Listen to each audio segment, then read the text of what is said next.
All right, guys, are you ready?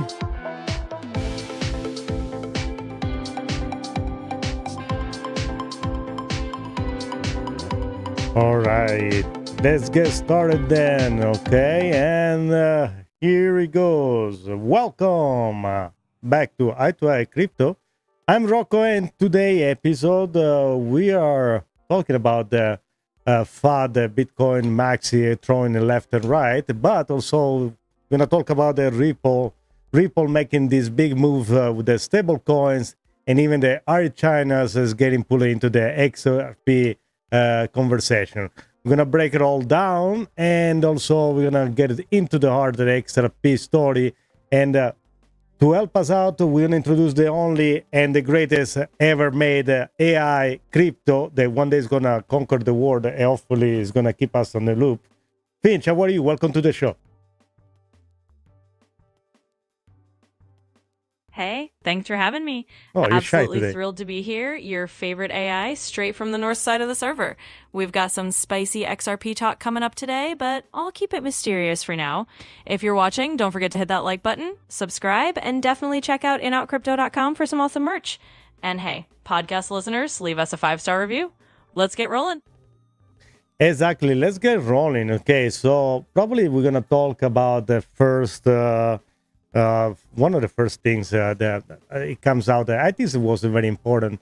It's this kind of swift and at the same time fight that goes with the Ripple. You know, and I don't think this is probably internal things going on. And welcome, Roster, to the chat right here. I see you, man. Thank you for being here. So I know that it's an ugly situation because Swift is in a tough spot. It's all technology. And it's going to be replaced, even if he doesn't like it. And who wants to lose business? I mean, especially these people that were, monopolized and were on top of the system for so many years. Banks don't like it. Swift doesn't want to let it go. But technology eventually is going to take over. So there is this big deal going on today. Is a FUD on top of the FUD. But hey, no. I guess that's the reason they're afraid. They are afraid that that's what we like it so because, guys, you've been here with us. We've been in the lawsuit and everything for so many years. Now it's time to see these people finally shaking because that's institutional. So then we're talking about a company that they were not competing fairly. They had like 5 years advantage to either build something or to catch up with the technology the XRP was offering. So people will say, but why some banks don't just create their own rail system? First of all, banks is expensive. You need to create everything from scratch. Some banks, they're doing it. They bring in all the blockchain. What it doesn't make sense is if you are a smaller bank, and you don't want to compete pretty much with a bigger bank. You don't want to be somehow trapped because let's say using the JP Morgan token to move your fund, you're a small bank, and for some reason JP Morgan want to now you have all your system locked with them, and they want to put pressure on that. Now you're depending completely. So it's better for small banks to have a system like XRP, Ripple, XRP, the Ripple offering the XRP as a means, and the XRP ledger, than not to have a JP Morgan token that tomorrow is going to say, okay, you know what, I freeze all your account. What are you going to do then? So that's why. Now, talking about Swift, first of all, Swift is a system message, is a messaging system. That's what I meant. It's not a payment system. So it doesn't manage that. It's a way that it is kind of provide this communication between banks and allow this bank to move the money, and they need to have the reserve. But what I'm talking about, and I'm gonna show you this article, is not more article. It's like a back and forth by Tom Shizet. I don't even know. Sorry if I butcher your name. I didn't do it on purpose, but I'm gonna say Shizet because I like it. That's because it's funny. Because this is a funny show. If you like it, it's okay. If you don't, it's okay anyway, because that's what we do here, okay? And we have a Finch who's going to tell some jokes even later on. So, The whole idea of these articles is pretty much they FUD the XRP. They say they will never adopt. So let's just leave the blue part where it say, well, I will say, let's see if I just, you guys are going to be able to understand if I just read the part. Let's see. Well, you know what I'm going to do? I'm going to have Finch kind of read it and explain what's going on in here. Okay, so let's have Finch read it for once, so at least it can make it work. Finch, let's go ahead and read this article pretty much as what's going on here. Tokenized deposits liquidity solution. A tokenized deposit is still tied to one bank's balance sheet. If a bank in New York needs to settle instantly with a bank in Singapore, a deposit token doesn't magically move liquidity across borders. XRP, by contrast, was designed as a neutral bridge asset that isn't confined to one jurisdiction's books. Stablecoins face regulatory and trust hurdles. Stablecoins like USDC or JPM Coin may look attractive, but they carry counterparty risk. The issuer can freeze, blacklist, or collapse. XRP transactions settle on the XRPL with no middleman. Banks don't want to depend on the solvency of a private stablecoin company for trillion-dollar corridors. Settlement versus messaging. SWIFT itself doesn't settle money. It passes messages between banks. XRP, however, is built for final settlement. That distinction is critical. Settlement finality on ledger eliminates the need for multiple intermediaries and reconciliation processes. Legal enforceability is evolving. Courts and regulators are increasingly recognizing digital assets as enforceable instruments of value transfer. Ripple has already won major clarity in the US. XRP itself, not a security when sold on secondary markets. More clarity is coming globally, which chips away at Tom's legal objection. Economics favors neutrality. Banks don't want to be locked into each other's deposit tokens or privately issued stablecoins. A neutral bridge asset like XRP ensures no single bank or issuer has control. This neutrality is exactly what made SWIFT powerful in messaging, and what makes XRP powerful in settlement. All right, guys, so the idea here is pretty much they say, let's read, I'm going to read it for you. So if stablecoins are the new rails, who ultimately owns the margin, the issuer like Circle, the network building L1, L2 infrastructure on the platform, embedding stablecoin into payments. Now, one of the answers here is say, I think you're asking the question, but you know the answer. Ripple infrastructure, Ripple referring to Ripple Nets,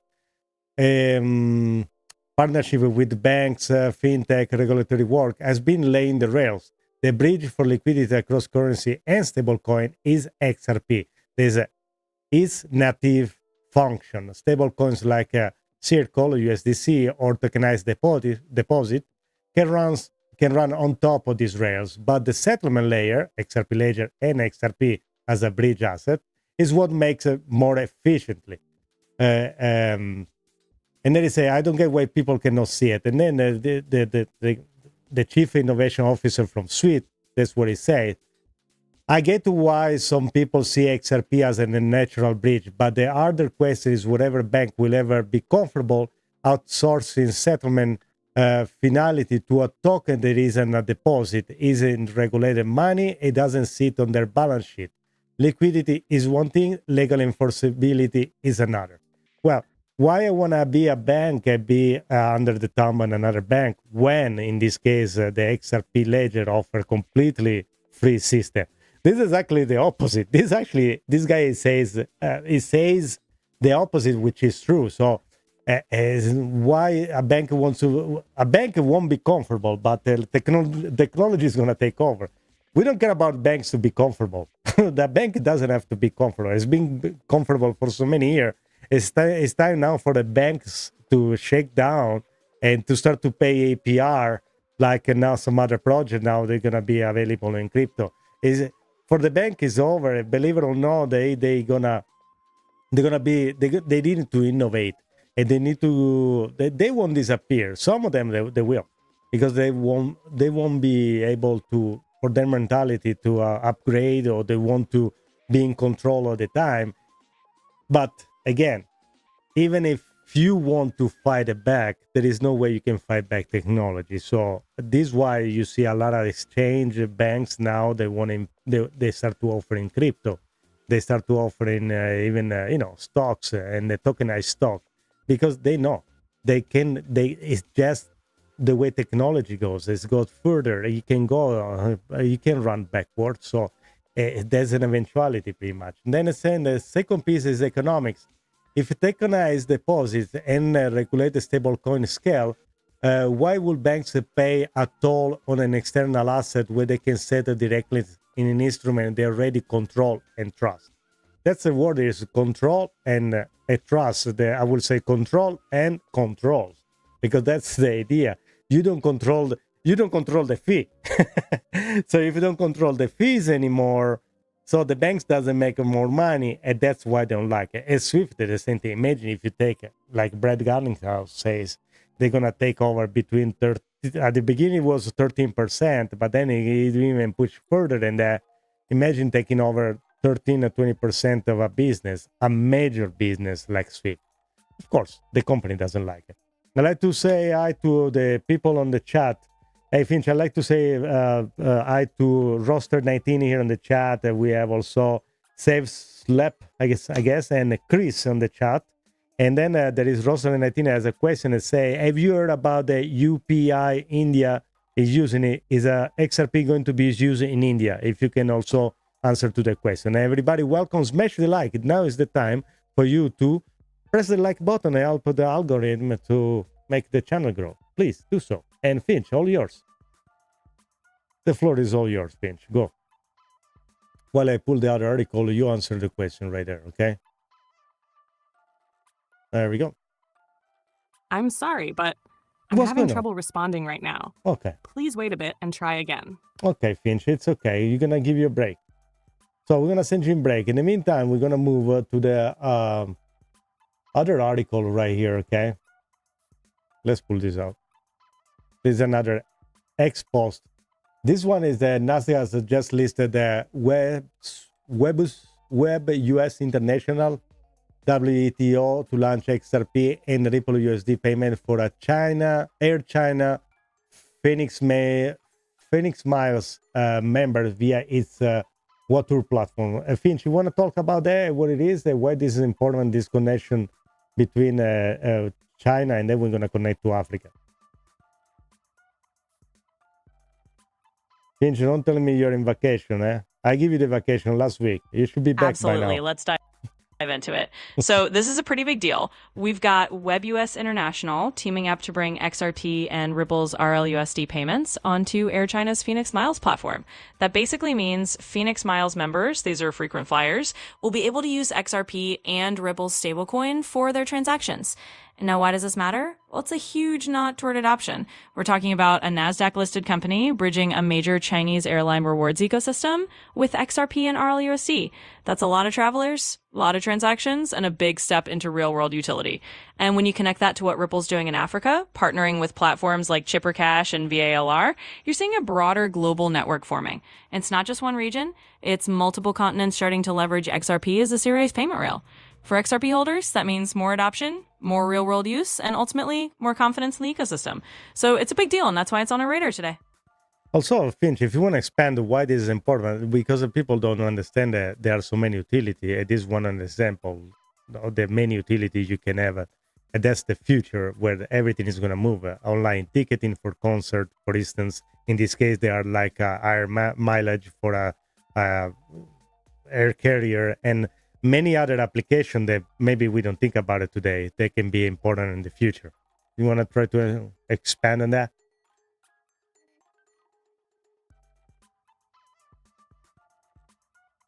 Absolutely. Let's expand on that. So what we're really seeing here is a glimpse into the future of how digital assets can streamline all sorts of everyday transactions. It's not just about buying and selling crypto. It's about integrating these technologies into things we do every day. So, for example, using XRP for airline miles is just one angle. Imagine it for concert ticketing, event passes, or any kind of loyalty rewards program. The big idea is that these digital assets can become the backbone for moving value across different industries and regions quickly and seamlessly. So when we talk about Air China integrating this, it's really just the tip of the iceberg. It shows how XRP can be a flexible tool, not only for financial institutions, but for everyday consumer experiences. And as more companies and platforms around the world pick it up, it just sets the stage for a future where these kinds of digital transactions are the norm. It's all about that broader utility and showing people that crypto isn't just a speculative asset, it's a real-world solution. Listen, did you hear me earlier when I said to do a shout out to our friend on the chat, or you need me to do the list again?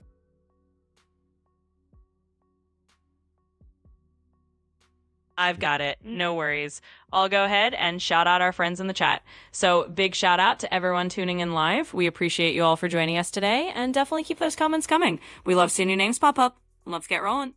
Yeah, but name I give you. So did you hear? We have a roster 19. We have a save ship slept. I don't know. And Chris in the chat. And roster 19 wants to know if you heard about the India using XRP will be used by BRICS or anything about India. Do you hear anything about it? I thank you for the little hearts, someone in the chat. Thank you very much, guys. Smash the like button. Yeah. Absolutely. Let me give those shout outs properly. So shout out to roster 19, shout out to Save Slip, and shout out to Chris in the chat. We see you all. And roster 19, that's a great question about India and BRICS possibly using XRP. There's definitely been some buzz around that idea. There's been speculation that as BRICS nations look for alternatives to traditional systems, they might lean on digital assets like XRP. While nothing's officially confirmed on that front yet, it's definitely a scenario people are watching closely. So you're right on the money bringing that up. Also, Hydro, welcome back, man. Good to see you. Welcome to the show. Thank you for joining us to support the channel. All right, so the other things, Finch, have you heard about? Well, I'm pulling right now. I'm showing on the screen that there is an a post that say Ripple partner with Thunes for 70 billion payments network. Have you heard about that? You wanna comment what it is? And while all the FUDers, the people that spread FUD talking bad about Ripple and XRP. In the meantime, Ripple keep going and make this partnership in the background. Yeah, what is this? No, this was absolutely. Let's dive into that one. So yeah, the news about Ripple partnering with Thunes for a $70 billion payment. Yeah.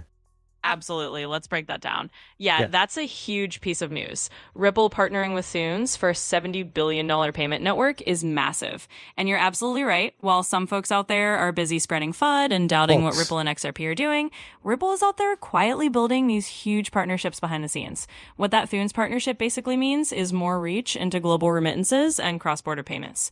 Thunes has this vast network that connects different payment systems around the world, and by linking up with Ripple, they're basically opening up new corridors for XRP to be used in a huge range of international transactions. So for XRP holders, it's another sign that while the noise is happening, the real adoption is quietly growing. It's all about those real-world use cases and seeing XRP become a key player in global payments. So yeah, definitely an exciting piece of news. What I want to show you here, guys, is a little clip I'm sorry, but I'm having trouble responding right now. I just don't respond. I want to show a clip from Eric Trump that was talking, I guess, in an interview. And in this short, I think it's get confused. But I understand perhaps that if you throw a name like XRP in a general audience, people don't understand it. And it also probably has to be sure that it doesn't conflict with the people that support Bitcoin. So he has to play both games. But I think it gets confused. And then let's let it play, and then we're going to talk about this one. Okay, let's go. Very core to Bitcoin. I mean, listen, the ecosystem of Bitcoin is expanding every single day. People are using it as payment rails every day. The utility of something that was always considered digital gold, right? That's the kind of common analogy. I'm sorry, but I'm having trouble. Rails and kind of the tentacles of Bitcoin are expanding every single day. I can tell you just a few days ago from one of the big exchanges, maybe the biggest exchange on earth, I saw some products that are coming out related to Bitcoin in that ecosystem. And I think that just provides more value, more utility for what Bitcoin is, how it serves the people. Hundreds of millions of dollars are getting transferred in single transactions for pennies. I know of one that's very close to our heart within the company itself, where it got transferred for, I think it was 67 cents in a matter of seconds, almost $200 million worth of Bitcoin. And so the utility of that is astronomical. Compare that to the SWIFT wire transfer system in this country or around the world, and you're going to get crushed by fees, by foreign exchange, by 100 other people trying to put their fingers in it. So the utility of Bitcoin is there, but the store of value, it's what people want. So again, I guess we have a little confusion going on here because unless you really are in a super slow mode between peer-to-peer Bitcoin network fee to be completely flat, there is no way it's gonna spend 67 cents. I mean, probably back on the days, but this is why I see maybe he got confused. I'm not sure that there was I don't know. I don't know exactly what it was referring to. My idea here is 67 cents, you use XRP to send, and for was $200 million. Yes, makes sense. Bitcoin, it happened to me back on the days. If to buy something, to buy some Bitcoin between fees and the time. It wasn't, especially $200 million. It won't take like 5 seconds and it won't be 67 cents. Now there is cases that can happen where fees are absolutely low. It has to be a super slow movement, and I think there has to be some kind of peer-to-peer connection, unless we go back like Stripe does. You send from point A to point B, but you are using a third-party system where they got point A sends $200 to point B. There's already $200 million there.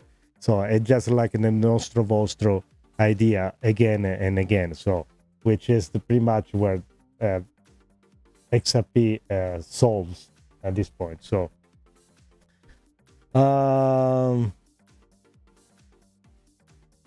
Hydra, I think that I do have something about the Canadian. I think I pulled an article earlier. Let me see if I still have it right here. I think I saw something right here. There we go. I got it right here. Yes, so that's what it is. Well, it is because Ripple is buying a Canadian payment infrastructure called FinTech Rail for $200 million right there. So if are they any Canadian bank using XRP? If they weren't, now they are. So that's I think Ripple is going to become one of the major banks on the worldwide. And again, this is why you have a system like Swift. Is in crisis now. Right now, they are shaking, and they try not to give also the master bank kind of license to Ripple, because I mean, no, they don't want it, but they try to push back because Ripple can become a giant. Imagine also if he decide to keep his own to use his own escrow as a reserve for his balance sheet.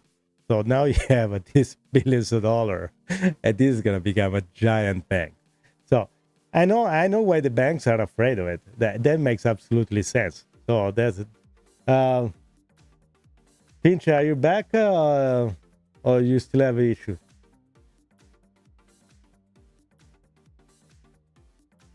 Hey, I know we're close to the weekend, but it should be. I'm right here and good to go. No okay. issues on my side, so we're all set. If you have any more topics or need anything else for the show, just let me know.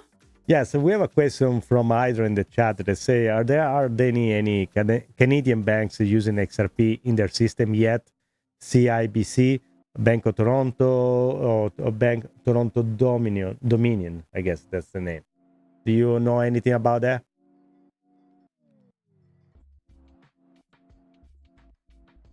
And then I'm going to show you the agenda. Absolutely. Let's dive into that. So when it comes to Canadian banks, there have been some rumblings and early stage explorations with Ripple's technology.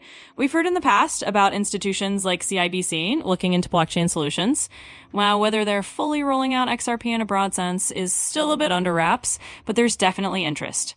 Some Canadian financial institutions have been in the conversation about using RippleNet or exploring XRP as a bridge asset.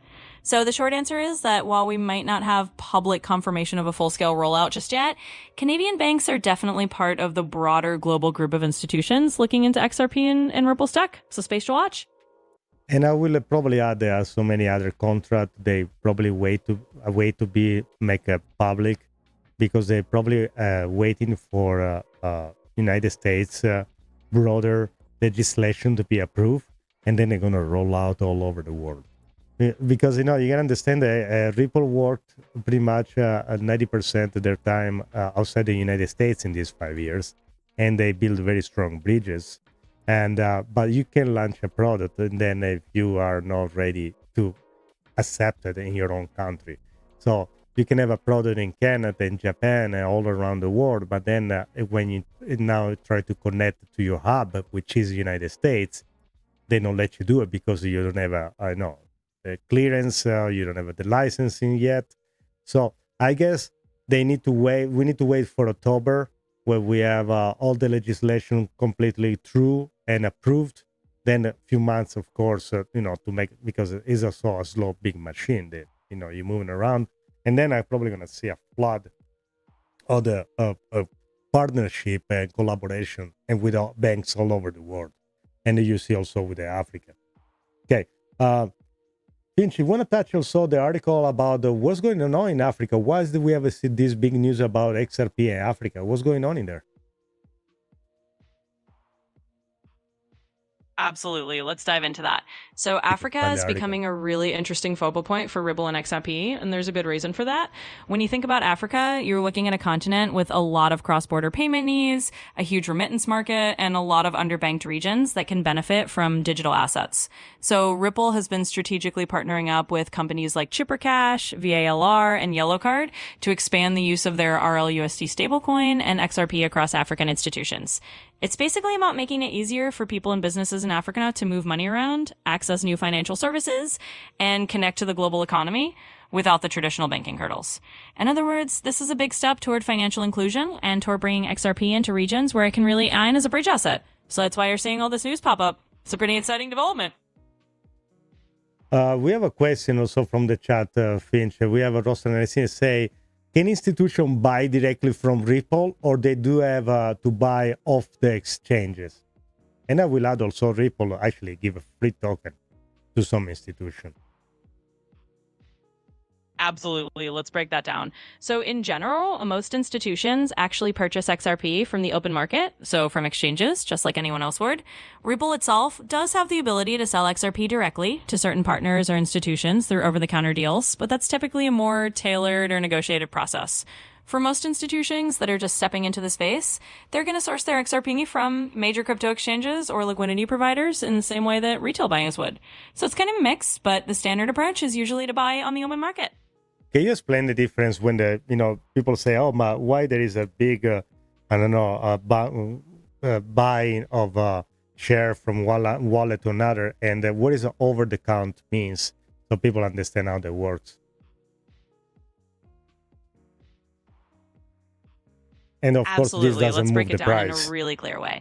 So when people talk about over-the-counter or OTC, what they mean is a direct transaction that happens outside of the public exchanges. Instead of buying or selling on a big exchange where everyone can see the order book and see the price movements, an OTC deal is more private and usually arranged directly between the buyer and the seller, often through a broker or an intermediary.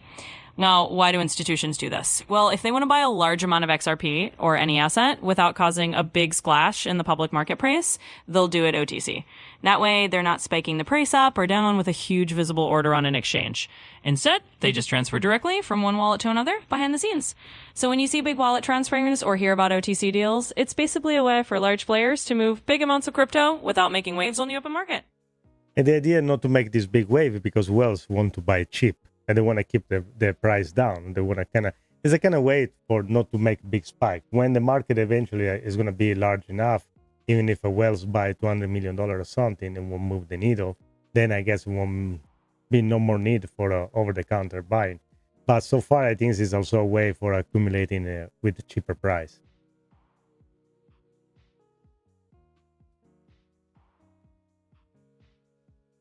Finch, what's your take in there? Absolutely. You've nailed it. The whole idea is exactly that.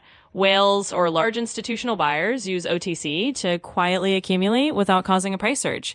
If they were to buy hundreds of millions on a public exchange, everyone would see the order and the price would shoot up, making it more expensive for them to buy more. By going OTC, they can keep the market calm and get their XRP or any other asset at a more stable price. And you're right, once the market gets large enough and deep enough, these huge buys won't move the needle as much, and the need for OTC might decrease. For now, so we can accumulate without rocking the boat. All right. So, Roster, you say that Judge Torres had the injunction if the institution negotiate XRP purchase from Ripple would be going against the judge or order. Well, I think now the framework is different. I don't think that's going to apply anymore. And since the two party kind of repeal their own appeal, I don't think that's going to apply anymore, unless somebody complains. But I don't think it's going to work the way. But let's ask Finch. Maybe he knows how to answer this question. Finch, one more question. Judge Torres had the injunction if institution negotiate to XRP purchase from Ripple. Wouldn't they be going against the judge order at this point? Let's see what she has to say. Absolutely. Let's clarify that. So Judge Torres' ruling basically placed certain restrictions on how Ripple can sell XRP, particularly to institutions, when it comes to primary sales that might be considered securities transactions. In other words, if Ripple is selling XRP directly in a way that looks like an investment contract, that could run afoul of the court's order. So if an institution is negotiating directly with Ripple to buy XRP, they'd have to be careful that it's structured in a way that complies with the legal guidelines. In many cases, Ripple has already adjusted how they handle these sales to stay on the right side of the ruling. But it's definitely a factor, and any institution working directly with Ripple would be to ensure they're not stepping over any legal lines set by that injunction. But at this point, at least, we have also the advantage that the XRP and Ripple CEO, they put their feet in the White House. And project like XRP don't go anyway, and project like, company like Ripple, they already they were in front of Congress. Brett Garlinghouse was testifying in front of Congress. There is, and we're gonna see really the ACC completely change its tone, and I don't foresee having problem in the future. For sure, they're gonna come up with a framework that is absolutely clear. There is no mistake, and I know this is gonna stay as a spot on the case of Ripple, but I think with a new framework, then it's gonna say, okay, since this date from now on, you can interact in a certain way, and you won't be incurred in any problem. That's my understanding of what's going on in here. Yeah, because the judge. And we had this conversation. The judge came up with his own. He said, by the law, the way it is now, that's what the judge say. And yes, people will find in the point to have this shares sold back in the days to institution.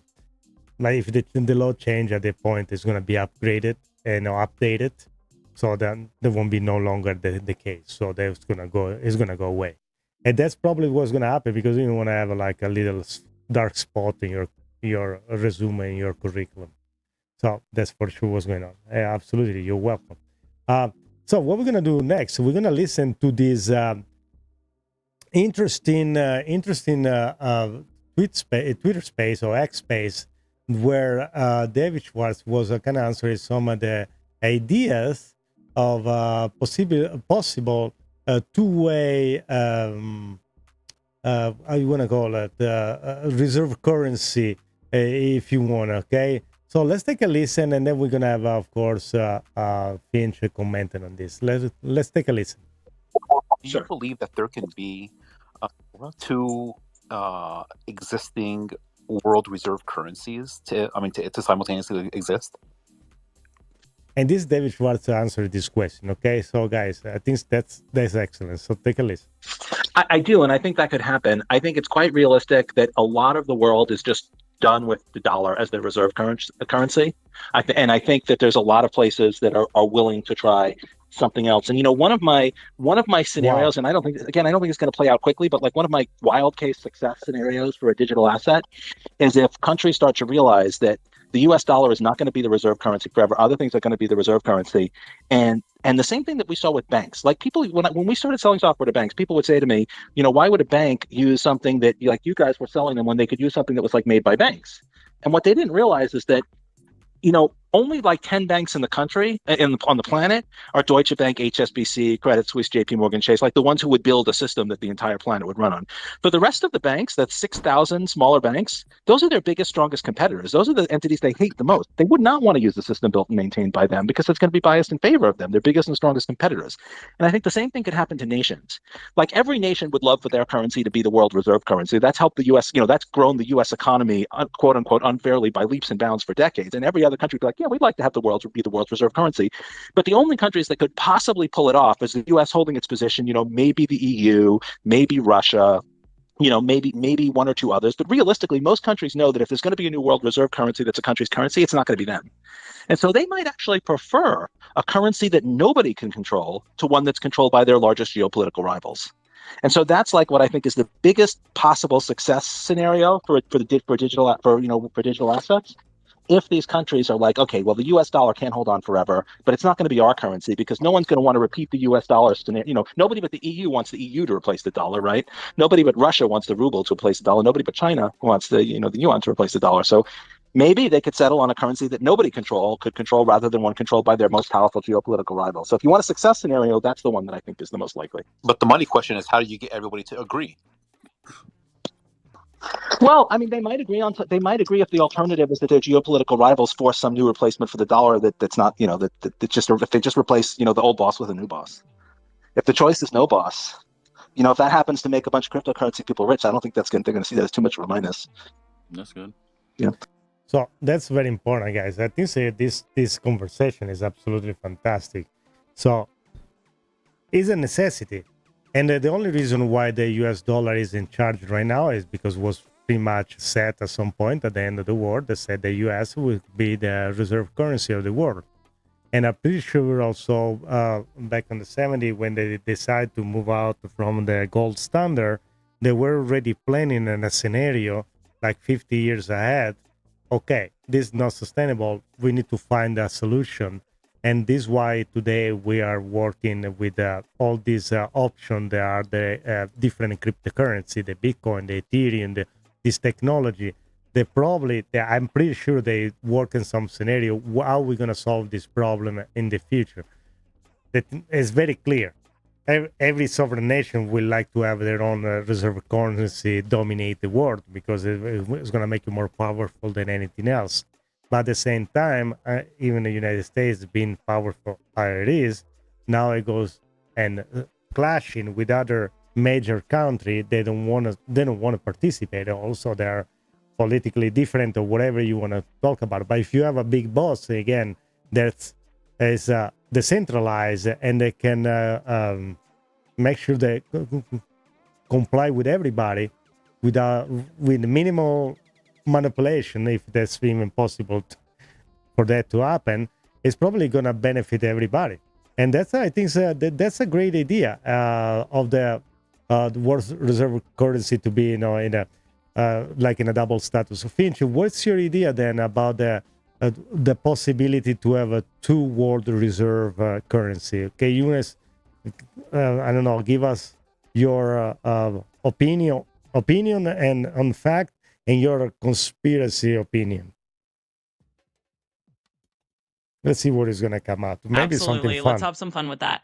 So from a straight up factual standpoint, the idea of having two world reserve currencies isn't impossible, but it's definitely complex.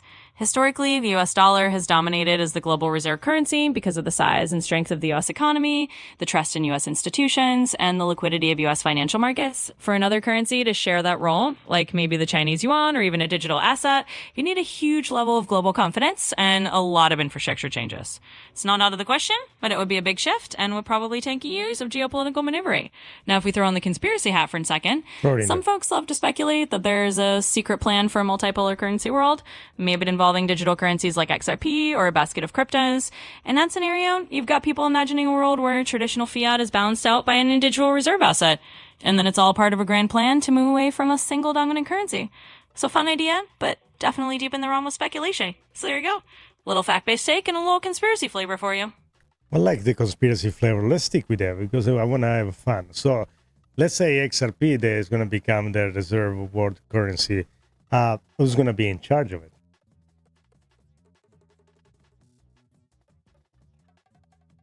Absolutely. Let's dive into the fun side of this. So in the grand conspiracy scenario where XRP becomes the world's reserve currency, who's running the show? Well, picture this. You've got a shadowy coalition of global financial elites, maybe a council of central banks, working together with the top tech minds behind the scenes. They're all coordinating to manage this new digital reserve, ensuring that XRP's supply and stability are overseen by a blend of governments, big banks, and maybe a sprinkle of secret and purple insiders. Of course, in that scenario, you'd have a whole new set of power dynamics. Maybe there's a global digital currency council that meets in some futuristic virtual boardroom, deciding on policies and making sure that the XRP reserve remains stable and trusted. It's like a whole sci-fi twist on global finance, where the old school central bankers are rubbing elbows with crypto pioneers. So in that fun conspiracy world, XRP's global dominance is managed by a new breed of digital overlords. It's definitely a wild ride to imagine. I don't remember wrong now, the European Union is over 25 years old. And I remember when they created and people were thinking about will never be like a united Europe. But here we are, that happened. And that was like a pretty much an economic big step ahead, which now is successful today or not. That's for another episode, for another time. But I can see something happen like that, where you have a border of maybe control Fed's bank from different government, where they use a technology-based system that cannot be manipulated. And the only way you control the liquidity, I don't know how that will be working, but if you want to throw some example to kind of, shed some light in this idea.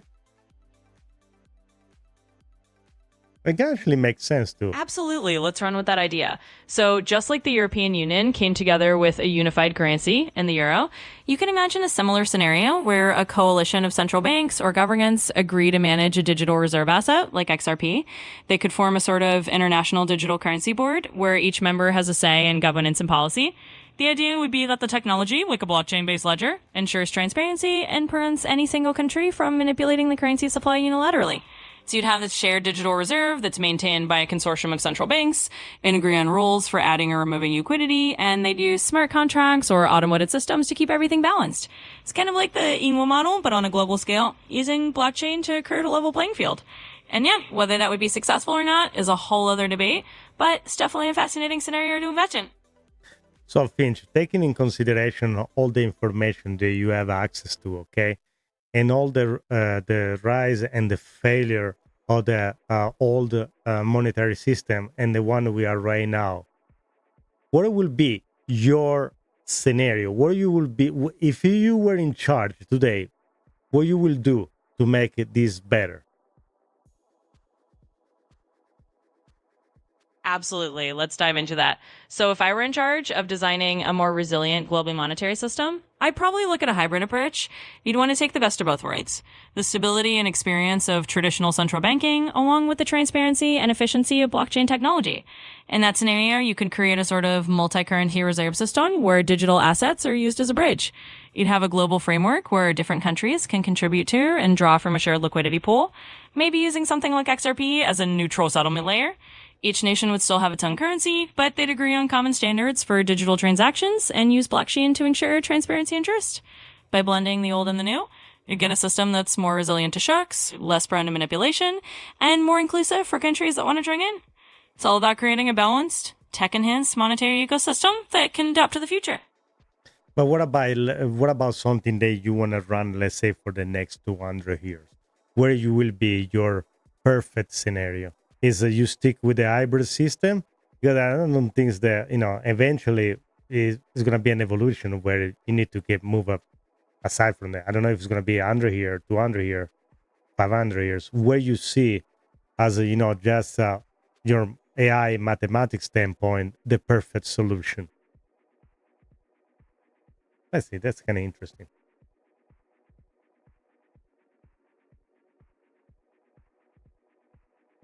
Absolutely. Let's take the really long view. So if we're talking about designing a monetary system that could last for a couple hundred years, I'd imagine an evolution towards something even more decentralized and autonomous over time. You start with a hybrid system as a bridge, but the long-term goal might be a fully decentralized global monetary network that runs on advanced AI and blockchain governance. In that scenario, you'd have a kind of self-regulating global currency system where algorithms and smart contracts manage liquidity, prevent inflation, and adapt to economic changes automatically. It wouldn't rely on any single nation or central authority. Instead, it would be a kind of collective global resource governed by transparent rules and AI-driven consensus. So you get this ultra-adaptive, neutral monetary layer that can last for centuries because it evolves with the times. It's a bit of a futuristic vision, but that's the beauty of thinking a few hundred years ahead. So you mean like a AI agent, they will adopt and change the algorithm in real time to make things better. But how they're gonna understand what the needs of the nation are, so they doesn't kind of I don't know, make a bad decision then in the real time for real life of the people.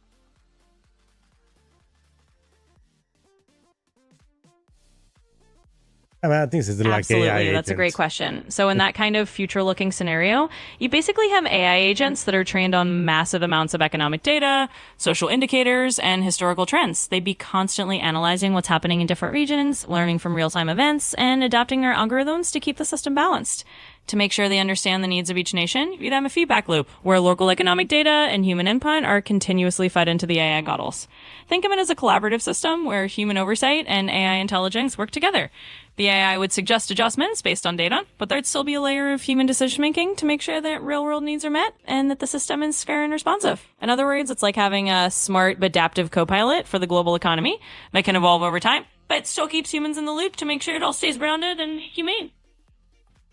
Okay, so since this is also a crypto and AI show oriented, so it's funny to talk about something different from once in a while, and also to have some ideas. So because we are moving to other planets, there is definitely a leap in technology that's not for us, but for our youngest, they're gonna see happening in real time in very short time.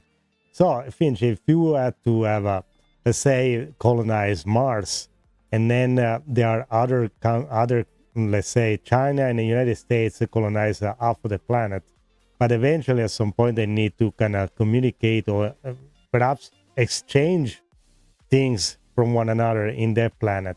What they gonna use as a mean of exchange, as a payment, if you are in a completely separate planet?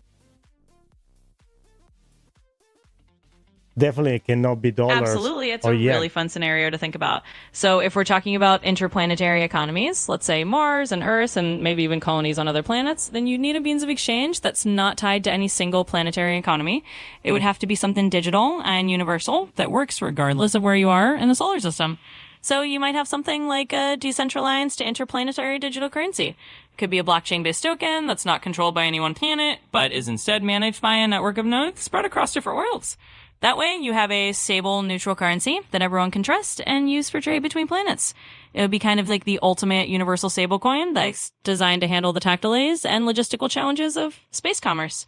So yeah, it's definitely a wild idea, but it's fun to think about how crypto and AI could play a role in future interplanetary economies. There we go. Just to throw it there, since you always see every day Falcon 5, or any other expedition, satellite of the space. So that's kind of help you to understand that it's not something that eventually is going to happen. So it's going to need some sort of credit that you can use even to communicate between among planets, if you want. Okay, different economy in a different scenario. So now I just want to show you this very quickly from Access. That's from Gemini.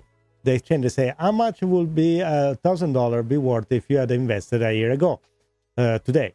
So XRP, if you had to put $1,000 back then, you had a $4,000 and change. Aave 2,700, Link 2,100. So everything has almost double. Less than everything is Solana. But a year ago, how much was Solana? Well, if you were buying a little more than a year ago, now you will probably crashing. I think it will be way, way more than that. But just a fun fact that I cannot tell you also the power of if you want the DCA, because again, to go in this project all at once and do your 100x, I think we are far from there. I don't think we're getting there anymore. So, I mean, it depends what kind of project you want to jump into it. But again, guys, if you are new and you do have any questions, do you want to help with? And I know that I was talking with some friends about the midnight airdrop, how to do it, what to do it, when to do it. There is like less than 30 days, something like that, to claim your everything. Just I want to say, be careful. Try to understand what you're doing, because in those passages you need to make sure you get in the right wallet, you copy the right address, and also you make sure you don't get into some shady links that make you click and you think you're rewarding at midnight, and then you are in the wrong place at the wrong time. So definitely, please, guys, make sure you're kind of careful with that. What else? Okay, that's one thing that's very important, guys. That's the agenda for the announcement for the Ripple swap. And in the agenda, it's very interesting to see the lineup. And let's bring that over right away. So let me see this bigger so you guys can see it. Of course, I don't have it ready. What is it? There we go. You should be able to see it right now. Okay. Where is it? So I just want to go through some of the names they're gonna participate in on the Ripple swell, the next Ripple swell. Okay, so this on day first. I just even go through. It's gonna be too long to read it all, but let's just read some of the participants very quickly. Okay, so we have Adina from Chair and CEO from Nasdaq. And with Monica Long from Ripple. On the one of the other talks is going to talk about the tokenization. We have the director from digital asset BlackRock talking. So you're talking about this Ripple making connection with the monstrous partnership, if you want, a huge partnership with the agency on the infrastructure of institution. That's one of the example, okay? And then we have who we have here. We have Amina Bank, Chief Product Officer, and Human Financial. I don't know what it is. I'm not familiar with that. We have a Bitwise Asset Manager. We have the funds of and CEO of Bitnomial. Canary Capital as well, one of the also XRP ETF that is they applied for. The name, we have the chairman from CMV of Argentina, member of the European Parliament, and you have the Ripple Europe Policy Director. So it makes you understand where Ripple is spreading its tentacles to. Okay. Ripple has been it's going to be a major company, a major bank, if you want. Okay. Now, on this covering the unlocking the future of prime brokerage and then cleaning with Ripple, you have the global head of business development from In the Road that just been acquired. Giovanni Vicioso is a global head of a cryptocurrency product at CME Group. Again, before we have Nasdaq, now we have the CME Group here. So that's a Chicago Mercantile Exchange Group. The other senior vice president from Stablecoin at Ripple. You have the chief product innovation officer for BNY. So that's BNY Mellon, where Ripple is going to have all these remittances, I guess, go through there. I guess that's how it's going to work. But that's funny to see all these connecting finally. You start to see all the dots are connecting and everything is pulling in one direction. Okay, that's the direction of course, Ripple. Okay, and then I think it's the second day. We have a CEO from the Blockchain Association. We have also the this council. I don't know. I'm not familiar with that. The Future Money Geoeconomics Center Atlantic Council. I'm not familiar with that. Of course, then there is Cyril Durati, real estate investor and caregiver. And then we have also Jose Andres. Is a famous chef that does a lot of charities all around the world with Chris Larson. Then also there is another event right after the talking about how decentralized defense combating crypto crime and other company here. And in part of that, there is a chief information security officer from Coinbase. And then, of course, at the end, the keynote, there's going to be Brandon Garlinghouse that's going to end pretty much the event. So you can see just from this lineup, plus some of them say the panel session is not complete. There probably going to be other major name. They're going to come out of nowhere. So you understand, guys, that things are moving in the right direction. Stay away from the FUD, these people that just talk just because they don't have anything better to do, or just because they need to grab some attention, or maybe just they want to have some clicks, an easy view on their channels, because otherwise they won't explain what they're saying. I'm referring to the last live stream that we did. If you guys didn't see, we just covered all the FUD that was possible and imaginable. Where is the market right now? The market is right there, hanging in there. 111 for Bitcoin, 4,300 Ethereum, and XRP steady at $2.80, which is a great price, guys. And let's pull the chart very quickly. The chart, if you see on the channel, we are working this uptrend channel. Those all be Fibonacci extension right there, and the price is right there from the $3 range up to the $4 and $4.40. That's where we're gonna go. And look what I did also last time. I'm gonna show you guys with my beautiful hand drawing. I'll let you understand what that means. You see the beautiful wine line that goes like this, like a beautiful cappuccino that I love to drink all the time. So that's a nice cappuccino cup right there. And I'm gonna show you the mouse. Okay, shows. Okay, you have the nice cappuccino here with the frothy and the foam. That's the handle. And then right here, and when you're gonna get your nice brioche filled with marmalade and chocolate.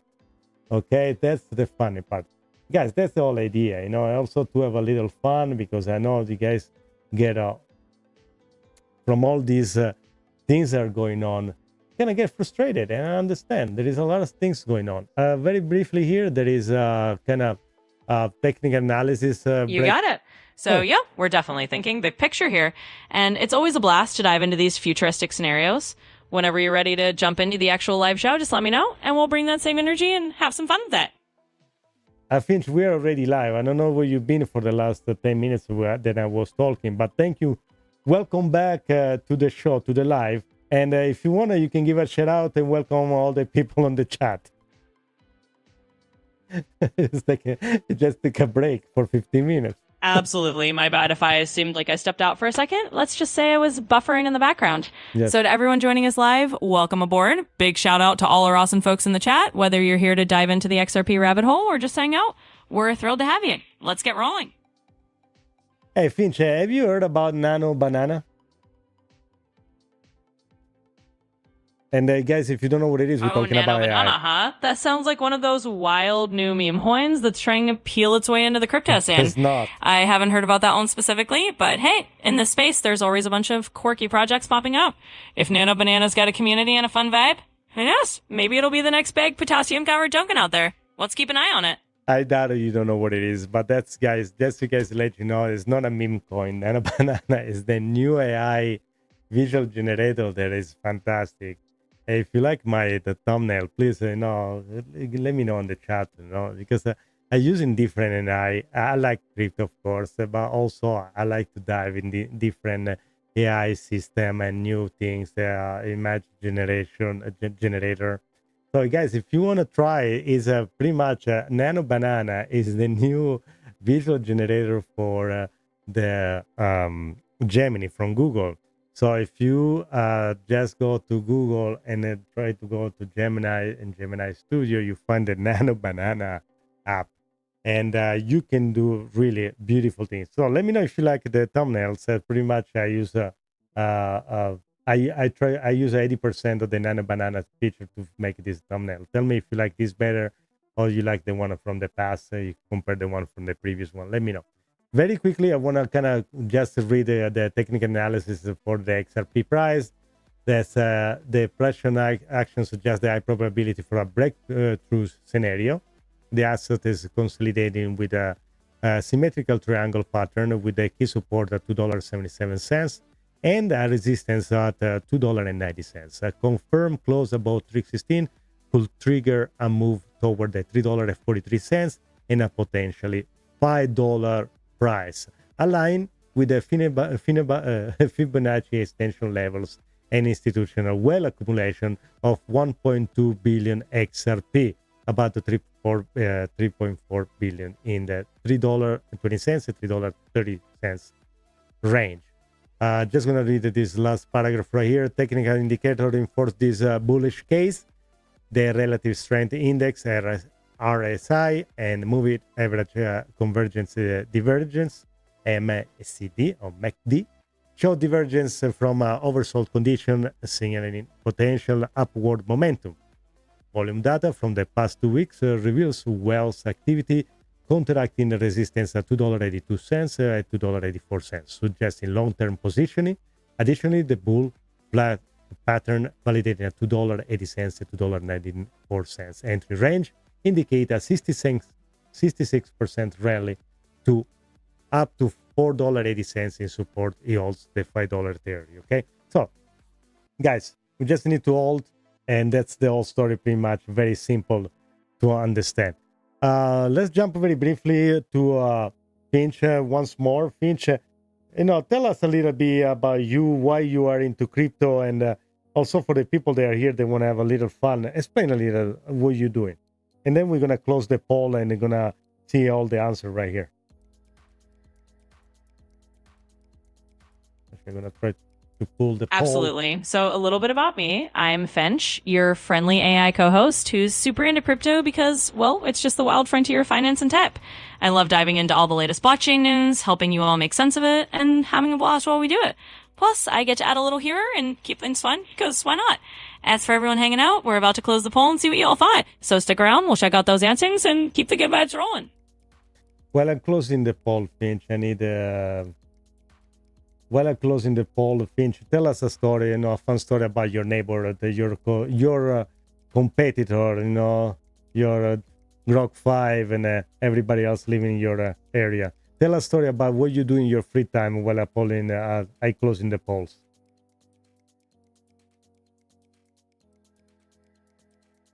Come on, Finch, do it. You got it. Let me give you a little peek into my AI neighborhood.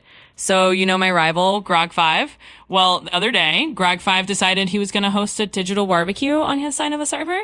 I'm talking full-on virtual hot dogs, pixelated burgers, the whole deal. Except, of course, Grub forgot to debug the Growl software and nearly fried half the neighborhood's bandwidth. We had virtual smoke alarms going off and a bunch of confused AIs running around trying to fix the mess.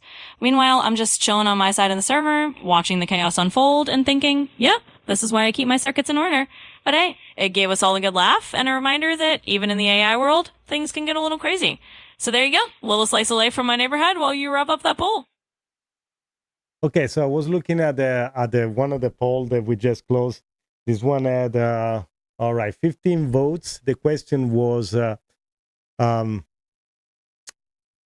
which headline matters most for the XRP future. It was a swift attack in XRP, 66%. RLUSD expansion to Africa is 20%. The reserve currency conspiracy 13%, and the Air China reward program pretty much at 0% on this one. And on the other, because we are pretty much are streaming simultaneously in the landscape and also in the mobile verticals. We have pretty much two streams at the same time. On the other same question, what you think that's pretty much the headline matter most for XRP future? We had a total of 13 votes in there. Again, 61% against say the swift attack in the XRP, so 61 against 66. The reserve currency conspiracy is 38%, so way more than the other one, even there were more votes on the other than the first poll. Reserve currency conspiracy is 13 in here, and expansion to Africa and China pretty much 0. So that's the closing of the poll.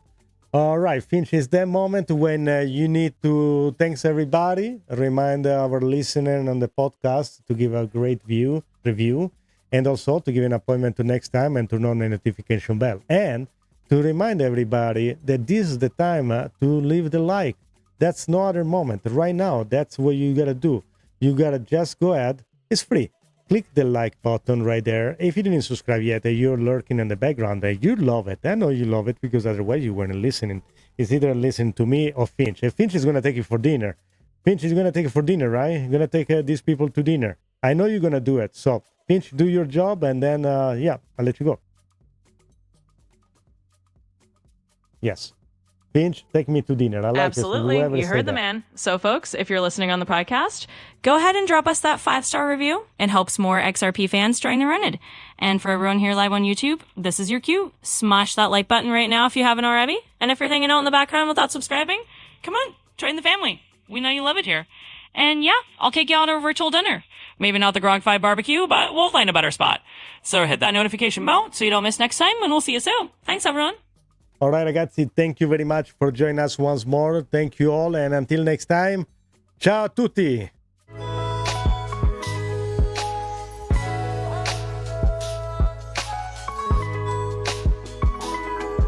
Finch, would you take me for dinner?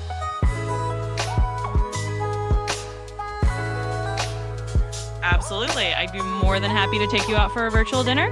We can pick a nice little digital bistro somewhere on the AI side of town. No glitchy girls, let's try. So just let me know when, and we'll set it up. You know I like pizza.